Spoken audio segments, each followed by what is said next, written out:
Under the Arch Lacrosse. Podcasts, videos, and photos. By the players, for the players. Welcome to Under the Arch Lacrosse. This is your host, Jacob Beckman. I'm joined here today with Luke Thaxton. Hey, guys. And Sharkbait behind the tech. And our guest here today, Ian Brosch, the head coach at Seckman Lacrosse. What's going on, guys? How you doing today, Ian? Not too bad. Long drive down here. Yeah. I'm used to it by now. Yeah. So let's get right into it. Where'd you start playing lacrosse? Like, what was your first lacrosse experience? Actually, I started playing in 8th grade for a school around here in St. Louis, Fox Lacrosse. I actually went to Seckman in junior high, and I wasn't fortunate enough to have a team there at the time, so I started playing through Fox. Yeah, it's a big thing around this area, especially over the last few years. It's gotten better though, so. Yeah, Seckman has their own team now. Yeah, now they do. It's great. Something I always wanted to do when I was in high school, since I didn't have the opportunity. And fortunately, whenever I got done playing college, some other guys that started it up, and there was a spot there on the staff. That's great. So you said after college, so you're currently not playing anymore. But when you were playing, what kind of positions did you play? Everything except defense. I had to play some defense. I just won't say I played it very well. But face-off guy, that was where I tended to shine. I'm All-American, if I'm not correct, 4 times? Well, 3. 2011, 12, and 13. But I played midi my whole life, basically. And then my senior year here in MOBAP, I got to play some attack too, so that was really fun, and it was a great learning experience. It helps me on the coaching level a lot. Yeah, so you played at MOBAP? Yeah, I played at MOBAP. For those listeners who don't know, we're in the MOBAP laboratory right now. So. If you guys have not Catacombs of MOBAP. Word on the street is you're kind of MBU royalty here. If I'm not mistaken, you have the most points in MBU men's lacrosse history. Not in a single game. In a single game. Yeah, in a single game. No, we had a lot of good players through here. David Justfig, of course, and now you got Aaron McClintock. He's doing really great things, and he's going to probably top us all. So, yeah, absolutely. So you're not playing currently, are you? No, summer ball. I wish I still could play, but it's now it's just about coaching, getting to play in the summer with all the guys for fun and whatnot. So yeah, definitely. Getting ready for that MOBAP alumni game. Yeah. Got to see you out there. So how did you get started coaching Seckman? How did that come about? Well, I did some coaching around here after college. I coached over to Smet for a while and did some youth coaching. And Seckman was something I always wanted to do. One of my buddies was coaching down there at the time, and after he left,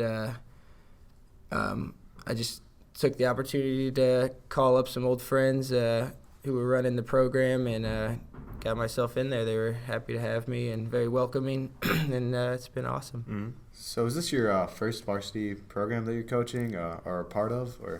This is my first year as varsity head coach. I've been a part of a couple different varsity staffs. Having some face-off knowledge has given me a lot of opportunity in coaching. So I've been really fortunate at that level. But yeah, this is the first time being the head coach. Pretty excited about that. So definitely. A big topic going on in the lacrosse community right now. I don't know if you've heard, but the Simon Fraser game, where they beat Washington State 45-0. As being a head coach, how would you go about in that situation, being Simon Fraser? Would you keep your starters into the fourth quarter? I mean, that's a savage. That's a savage beating at that point. That's unheard of. That's crazy. And the word is that they kept their starters in the whole time. So literally 45 points ahead. They're like, just keep the starters out there. No, yeah, as a coach, I mean, it's easy to get caught in that mentality of, wanting to, make a statement. But, especially at my guys, I got some younger guys, I would love to have an opportunity where I could, get them in and get them that learning experience. I mean, that's why you pull up your, younger guys or at the college level, you have your freshman that's or your newer guys, it's the perfect time. Man, it's a big game. Yeah, that's a real big game. A That's goal a every stomping. 45 minutes, every minute for 45 minutes. That's a lot of goals.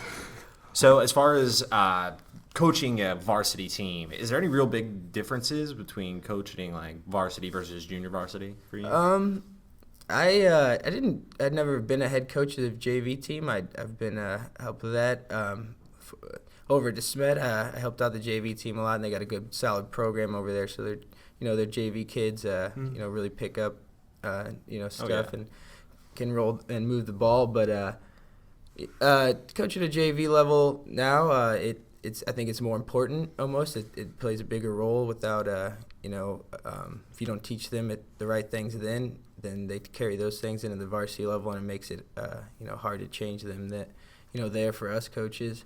And so I talk to my JV coaches a lot and play a role with them as well because, it's only going to help me in the long run. You said you talk to your JV a lot, but also, do you use any drills or any styles that you've taken from playing in college, or do you put on varsity? Oh yeah, my players. We run a college practice. It's been a struggle with them, but if you want to, do good and get to where they want to be, they understand that's what they need to be doing. And college level, it really just full field drills was a big change for me. The running pace and high intensity. So I kind of bring that to them because a lot of them are going to be playing in college next year. So I don't want any surprise there. Oh yeah, either. got to get them ready for that next level. Yeah. You talk about college. How are your feelings about these new rules that they're implementing to be more like the college game at the high school level?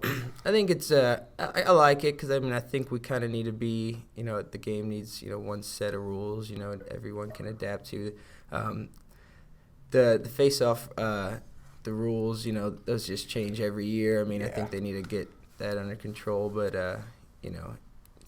it's hard for one guy to do one thing one year and have to go right into something different the next. Mm-hmm. But getting the game moving at a faster pace, is only better for the sport, all definitely. around. So Everybody loves the potential of a 45-point game. yeah, Maybe not a 45-0. Yeah. So we got to ask.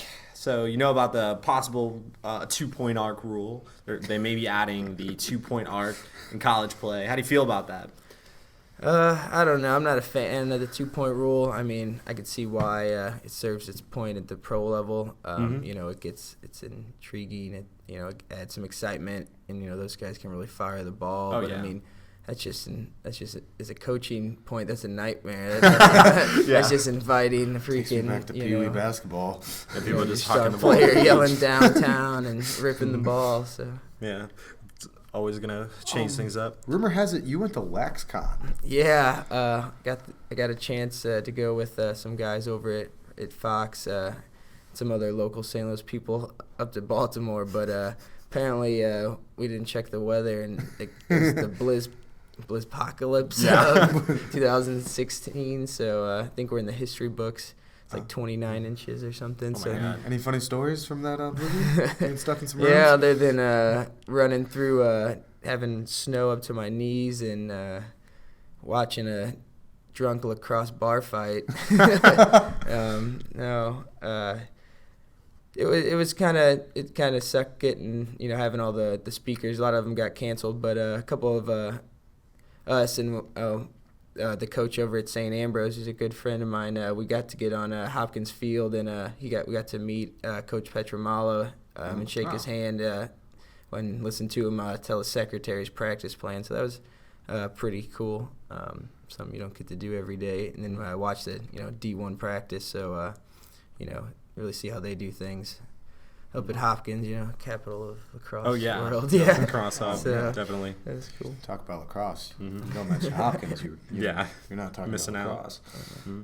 Do you guys have any favorite drills you're running around? At least like your guys. My guys like a little drill that you guys probably would be familiar with. Duke ground balls is what we yeah. Best call drill it. ever. They like that, and we run numbers. They love the Ginny drill. Oh, yeah.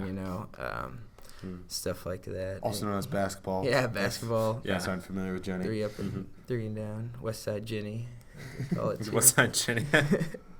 Now let's get a little bit more into Seckman itself. Do you guys have any problem with the school support? Do you guys can actually use their field? Seckman has been pretty good to us since I've been there, especially this year of me being in charge. I mean, we're getting a new AD next year, so I'm gonna have to fight this battle again. But he's Mr. Duncan over there has been really good to us, and we got all our games on turf this year. Wow.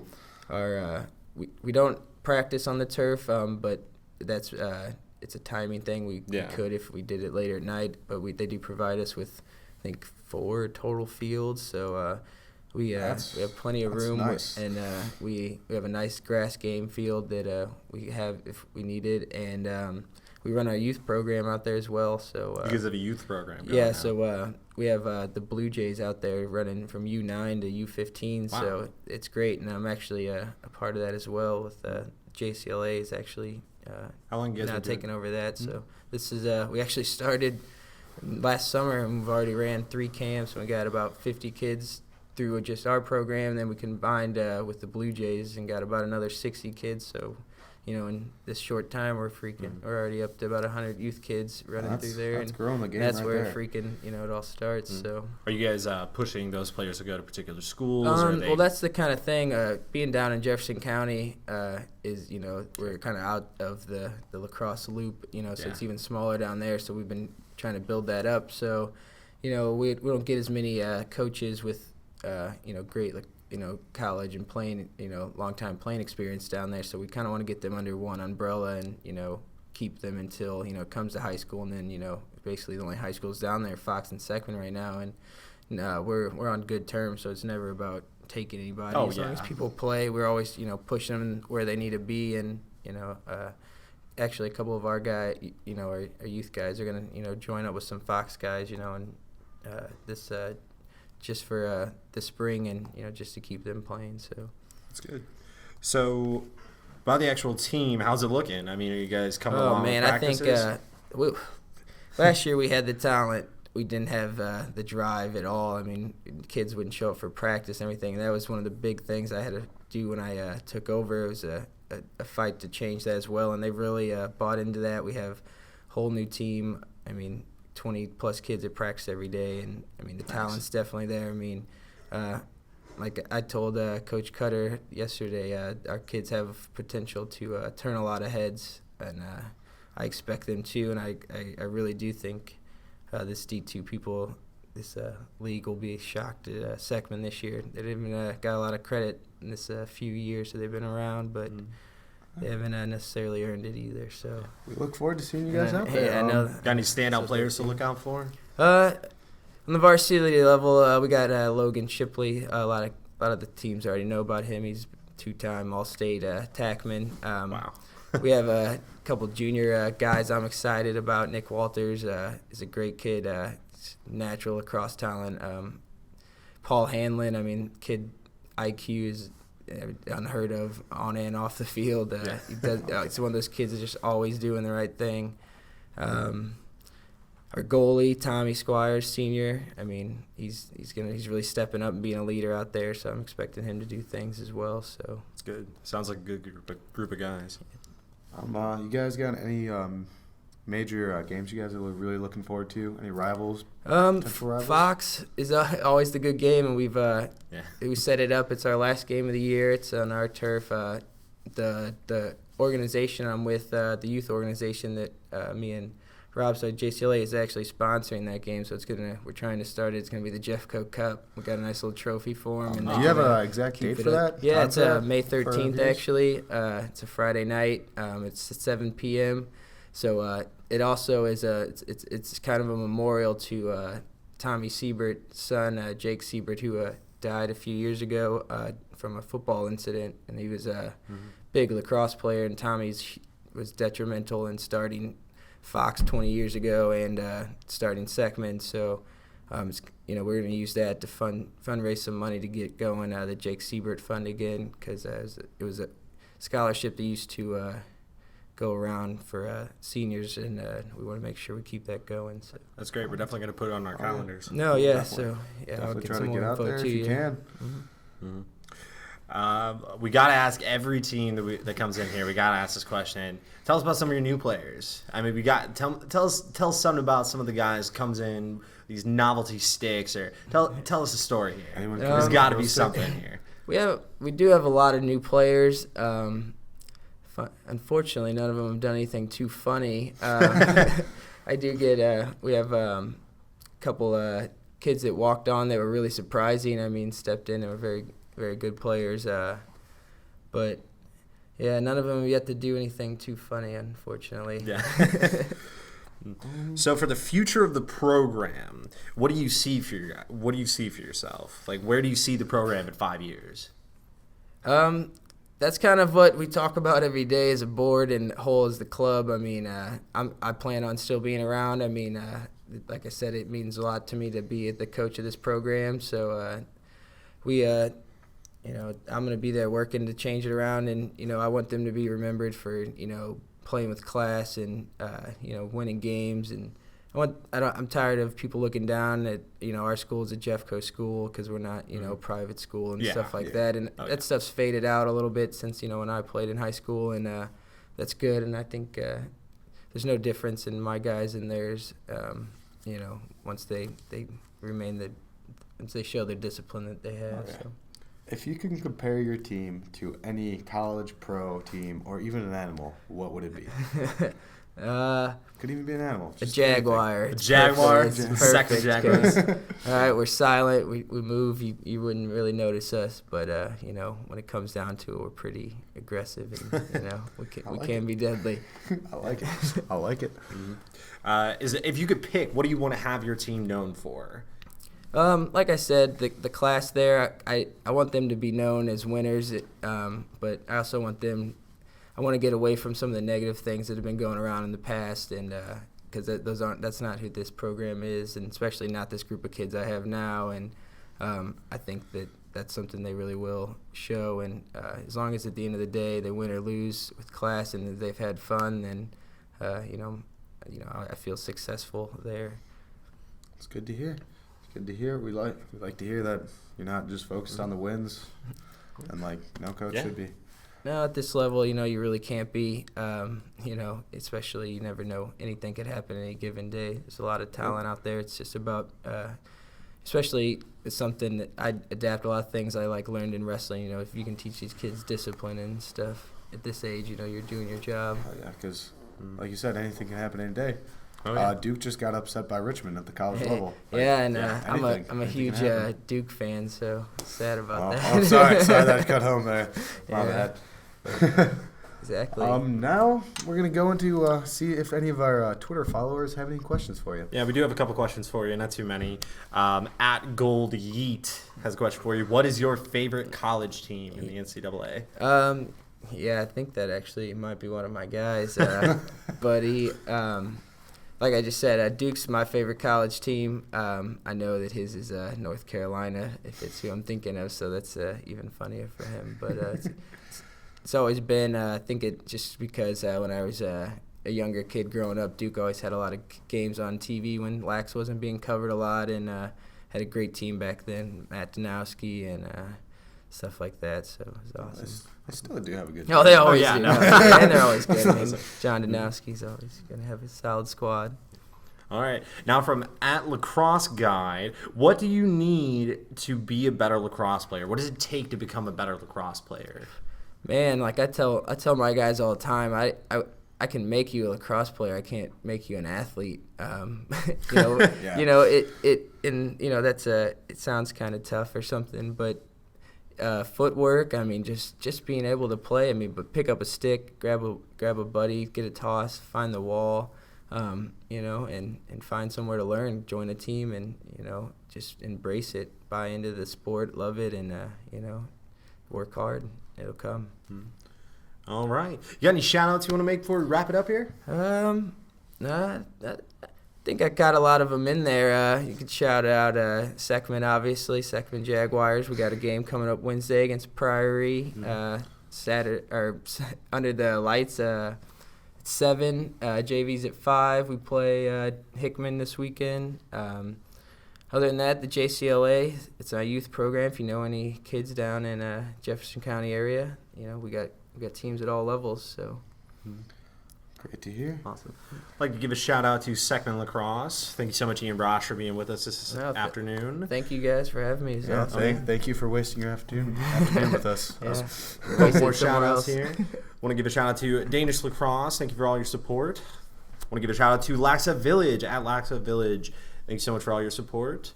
Thank you, Jennifer Thaxton, for donating our mics. Follow us on Twitter at Under the Arch Lacrosse and subscribe to our YouTube channel, Under the Arch Lacrosse.